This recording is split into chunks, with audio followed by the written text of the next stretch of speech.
Amici di Storie Fuori Gioco, ben ritrovati in un nuovo appuntamento con Football Mystery, la webserie che racconta storie curiose, singolari, a volte incredibili del mondo del calcio. Stavolta vi racconteremo la storia della più grande impresa compiuta da un portiere in una finale di Champions League, allora ancora Coppa dei Campioni. Nessun estremo difensore nella storia è mai riuscito a parare tutti i tiri dal dischetto in una finale conclusa ai calci di rigore. A fare 4 su 4 fu una vera icona del calcio dell'Est, di cui si persero quasi completamente le tracce dopo la notte da eroe vissuta a Siviglia il 7 maggio 1986. Stiamo parlando di Helmut Dukadam, tra psicologia e leggenda. Helmut Dukadam fu lo storico portiere della Steaua Bucarest degli anni '80, la prima squadra dell'Est Europa che riuscì a vincere il più ambito trofeo calcistico continentale, la Coppa dei Campioni.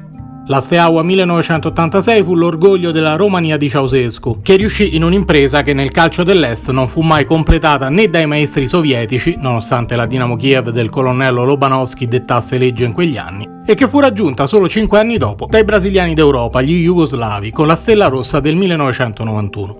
Dukadam arriva all'appuntamento della notte più importante della sua carriera da perfetto sconosciuto del calcio europeo. Della Steaua si conoscono la classe di Belodedici, la forza di un attaccante come Lakatos e poco altro.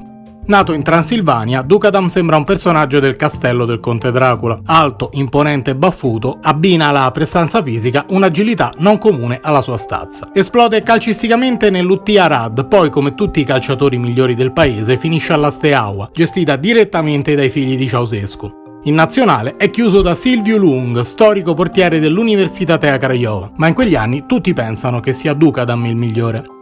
La Steaua si trova a disputare il 7 maggio 1986 una delle finali di Coppa dei Campioni più strane della storia. Si gioca a Siviglia contro il Barcellona, che si gioca in una notte mezzo secolo di complessi rispetto al Real Madrid. I catalani non hanno mai vinto la Coppa dei Campioni e hanno raggiunto la finale superando una tiratissima sfida ai rigori contro il Göteborg. Sono strafavoriti contro i rumeni. L'allenatore inglese del Barça, Terry Venables, fiuta la trappola. Con tanti catalani in campo e uno stadio esaurito con 69.700 spettatori del Barcellona e 300 romeni in trasferta, le gambe tremano, ma il tecnico viene tradito proprio dai suoi pretoriani fatti arrivare dall'estero per vincere in Europa.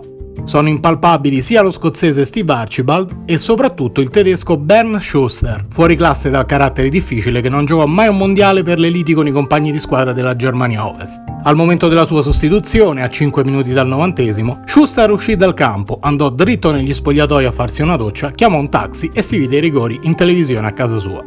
In quanto a stranezze, la Steaua non fu da meno e la finale del 1986 fu la prima che vide un allenatore, Emeric Jenei, mandare in campo il suo vice, Angel Iordanescu. Ufficialmente in rosa e futuro CT della nazionale romena, Iordanescu non giocava da 2 anni e studiava da allenatore al fianco di Jenei, ma la sua classe aiutò a spaventare definitivamente il Barcellona. Si andò ai rigori e qui Dukadam divenne il protagonista assoluto. I primi 4 tentativi vanno tutti male. Urruti, il portiere basco del Barcellona, è un noto pararigori e neutralizza i primi tentativi di Maiearu e Boloni. Dall'altra parte però Dukadam fa lo stesso contro il capitano Alexanco e Pedrasa. Il primo rigore è sempre il più difficile, spiegò anni dopo Dukadam raccontando la sua impresa. Parato quello, ho giocato con il cervello degli avversari. Sapevo che Pedrasa avrebbe pensato che avrei cambiato angolo perché Urruti l'aveva fatto e ne aveva parati 2 su 2. Così mi sono ributtato a destra. Il terzo rigore dello Steaua lo tira Lakatos di potenza senza pensare troppo e il pallone finalmente entra. Poi tocca all'eroe della semifinale col Göteborg, Pichi Alonso, e Dukadam si ributta a destra, sicuro che l'avversario avrebbe pensato che stavolta avrebbe cambiato angolo. Quasi blocca il pallone, poi Balint mette dentro il 2-0 e su Marcos Alonso, padre dell'attuale giocatore del Chelsea, ex Fiorentina, Dukadam si sente ormai onnipotente. Basta una lieve finta a destra, stavolta Alonso tira a sinistra, ma il portiere ha tutto il tempo di cambiare e di firmare una delle più grandi sorprese della storia del calcio europeo.